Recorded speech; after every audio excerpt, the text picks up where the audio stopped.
Good morning, my app, back. Here's the plan. It's Monday morning. We'll start with Monday morning exercise. And then I'm going to show you something that I think for the first time on this build has actually made me angry. Been disappointed a couple of times. Various other emotions have gone through that are not entirely positive, but this one is workmanship that I think is appalling. And the builder is already on site this morning. We phoned him, or the engineer phoned him when I spoke to the engineer this morning. The builder's on site having a look, and we'll see what the consequence of that is. At the moment, the plan for the week is a lot of overtime, including the painters. They want to get a bit more of a speed up on this build. I will be asking the builder this morning, what does he think is the latest version of a possible move-in date. There will be, of course, lots of work on the gazebo, lots more tiling, lots more painting, more plumbing around the outside bathroom, more lights, and there may be a number of other things going on today. But let's start with a bit of a warm-up. Get yourselves ready. Here we go. What, after I show you, has horribly gone wrong, what else could go wrong?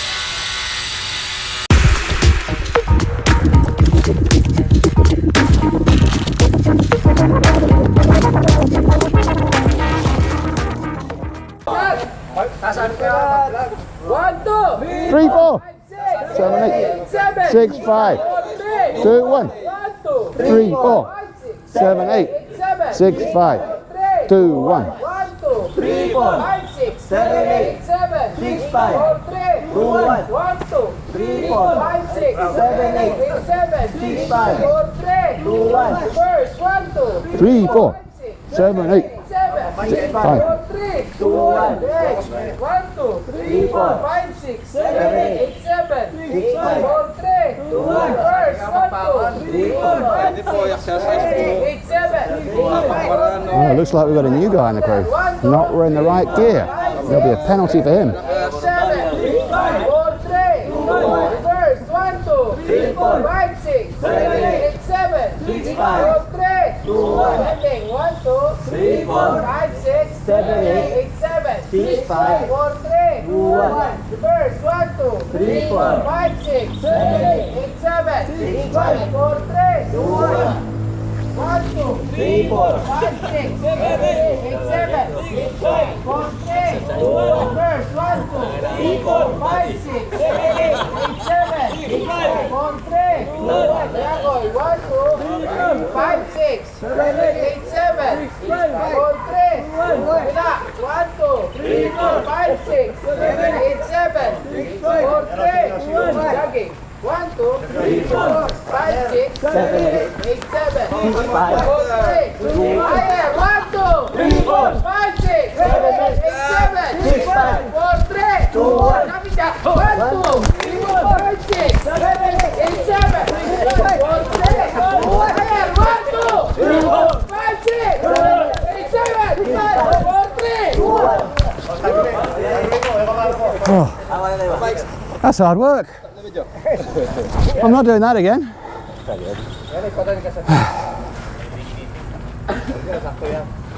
Right, let's get on with the build. We'll start here at the gazebo this morning, where the roofing crew did come in on Sunday. They were here for, I suppose, 2/3 of a normal working day. We have a problem. We have a major problem, because this roof looks absolutely rubbish. We don't know whether they've mismeasured it, what's going on, but all around it just doesn't fit. It's ridiculous. It might be the first time on this build that I've got really quite angry about something. Been disappointed a few times and a little bit riled up, but this is just dreadful. I don't know whether this is unfinished. I've spoken to the engineer this morning. He's reporting right now, in fact, on the phone to the builder. This was a subcontract crew, so it's nothing to do with the guys that are here.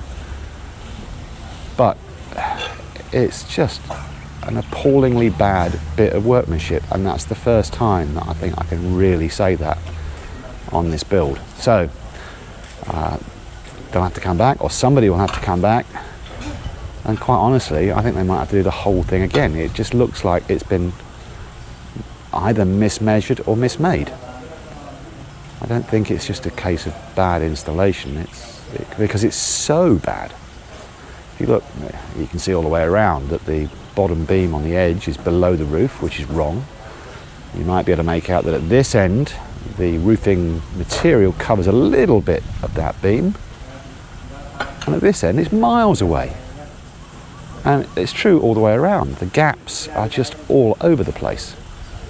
So yeah, very, very disappointed and more than a little angry about this one. We'll see what the builder does about it. Here we go with tiles. You really haven't got a long way to go until we get round to the bridge. Once that's done, there's all the edging to do. I'm not entirely sure what the plan is for the edging. We'll have to wait and see. I think it will be more tiles to cover the outside edge of this walkway. We'll watch and see. The last estimate, as I mentioned on the last video, is this is going to take them 2 more days. I think that will be going some, even with overtime, because there's still quite a lot to do here. They've got to cut all of the edge pieces. Well, they've got to cut the flat tiles to follow the contours of the concrete slab, and then they've got to fit the edge pieces. Then they've got to grout everything. Still a lot to do. Apologies for the noise of tile cutting in the background. That will be another consistent theme for the day. Here, outside the outside bathroom, we've got more drainage ditches being put into place. I'm not sure if this particular one is to do with the overflow system for the pool, or whether it's still something to do with the bathroom. I think it looks like it's more to do with the pool.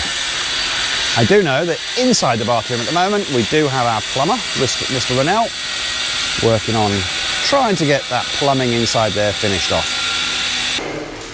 Inside the sunroom, Erwin is downstairs but working on upstairs-ish. The back wall, the double height area, is getting some treatment now with skim coat.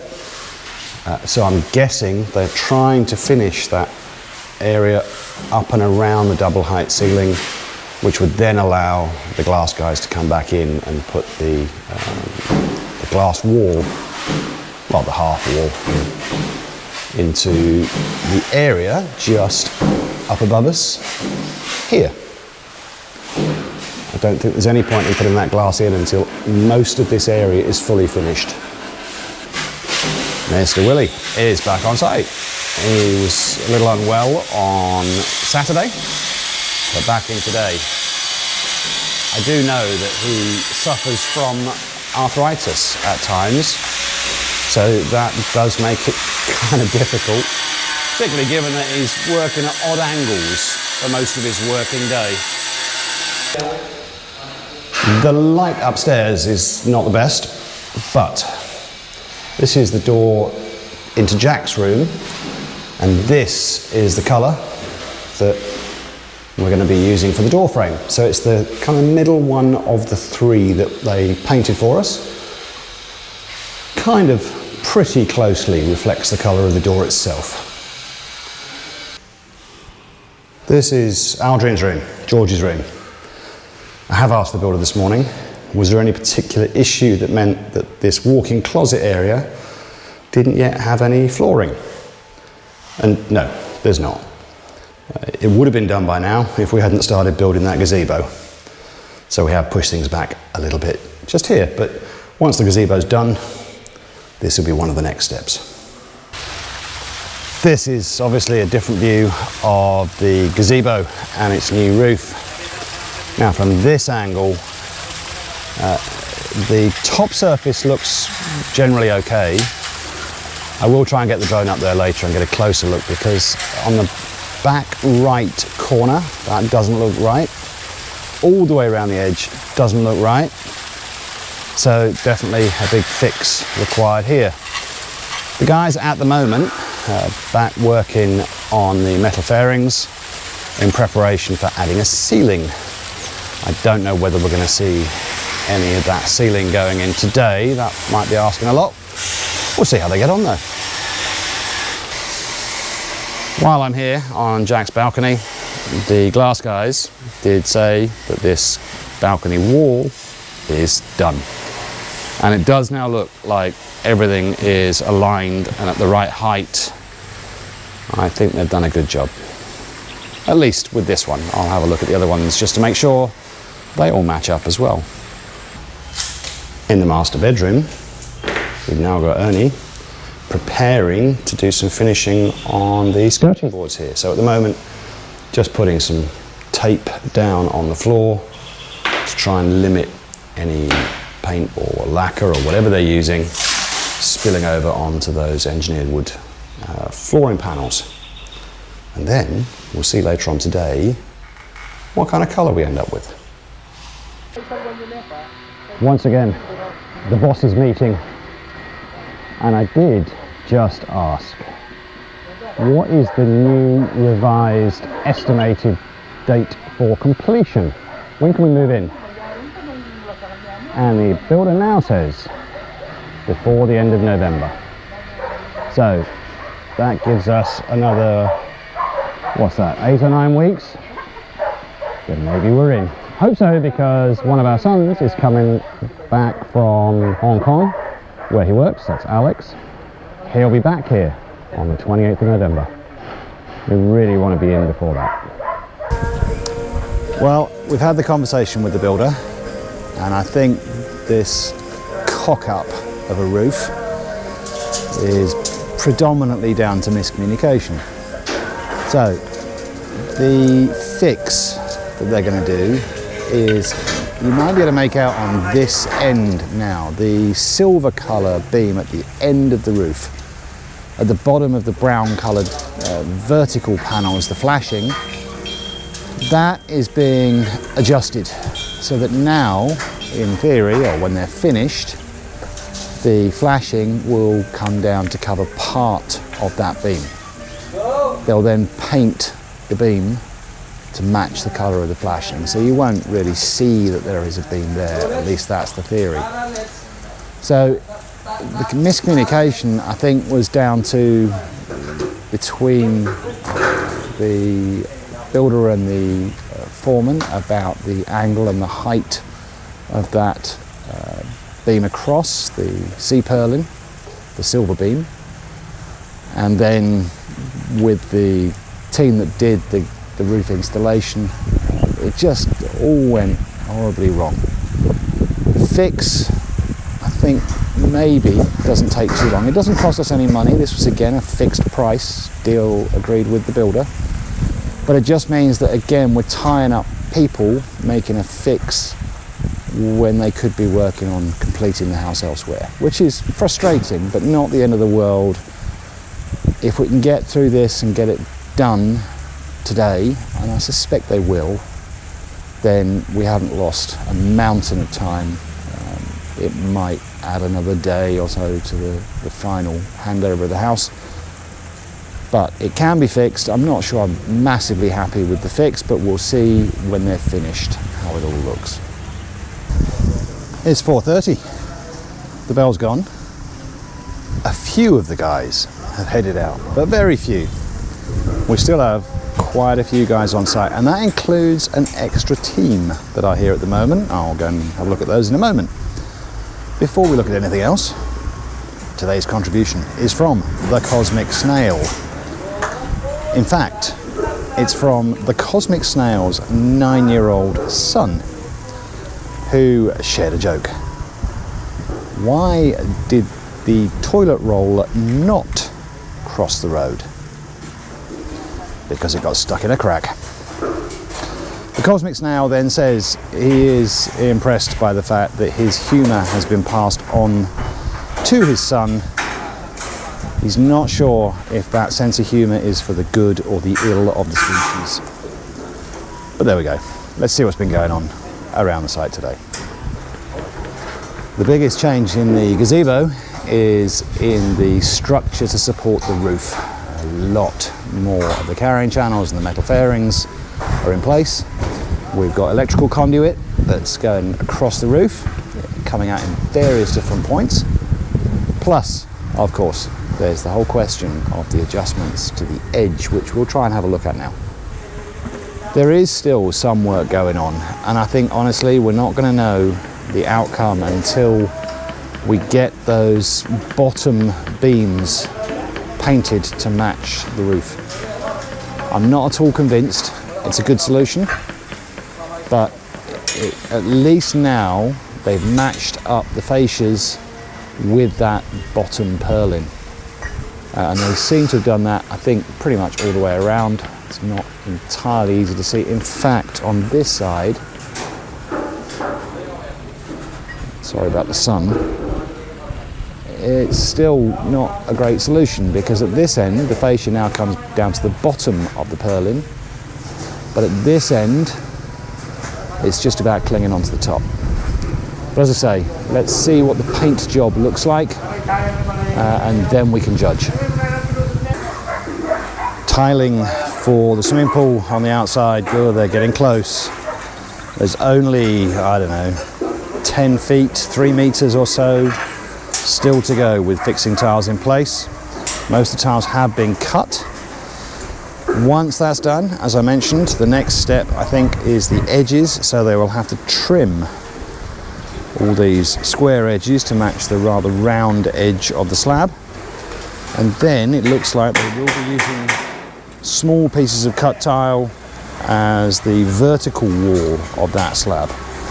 Haven't seen that but actually been put in place anywhere yet. I guess that will be tomorrow. But the guys are still here. We still have Tony and Mark and Frederick working on the tiles. In the kitchen, the modular crew are back, but they've presented us with a quandary. The ovens have been provisionally put into place over here. Now, the idea was always we would have two regular ovens, one on top of the other, and the microwave next to it. The problem is, given how they've made these cabinets at the moment, the top one's too high. So, one of the things we're having to look at now is whether this granite countertop is a mistake. If the original renderings are to be the guide, and that's really all we've got, you wouldn't see this granite countertop. It doesn't really exist. You would just have floor-to-ceiling cabinets with these three ovens poking out of them. So what we're looking at now is one of the ovens, the top oven, potentially goes down much lower, below the first one. We move all of the ovens a little bit to the right so they line up with this corner.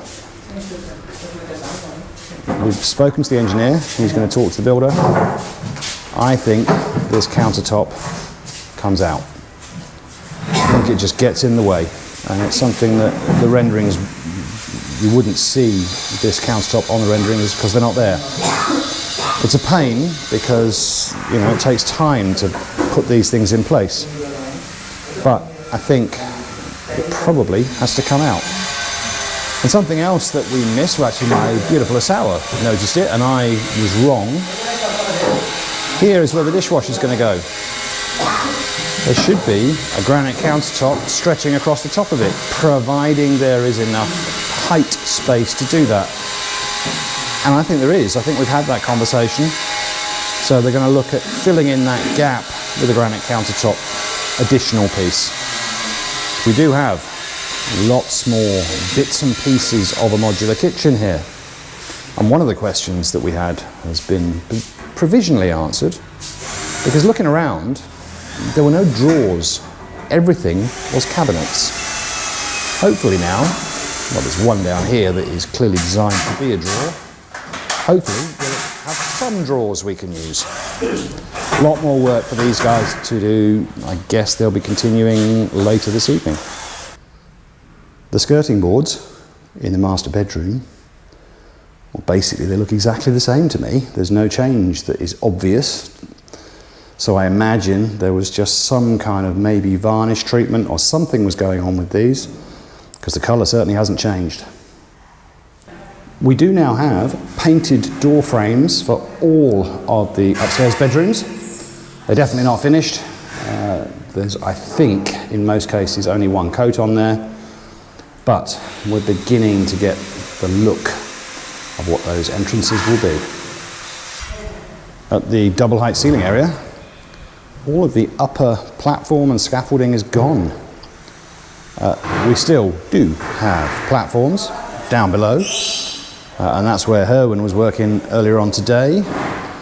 Clearly still a lot more finishing to be done on this kind of area between the ground floor and the second floor, or first floor, depending on where you're from.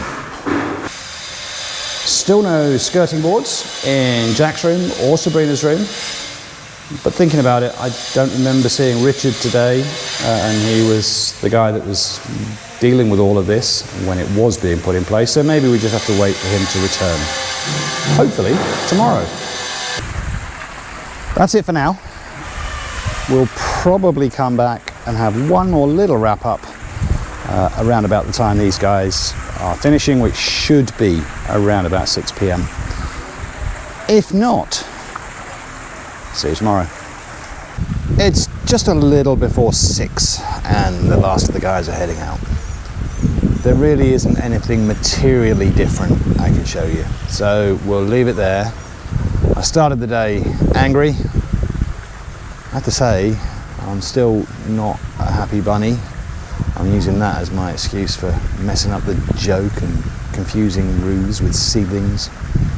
So, Cosmic Snail, sorry about that. Anyway, hopefully tomorrow there won't be anything to be angry about. That is the first time in more than a year that I've really felt paid off with something that just was wrong. But tomorrow, it's a new day. Let's move on. See you then.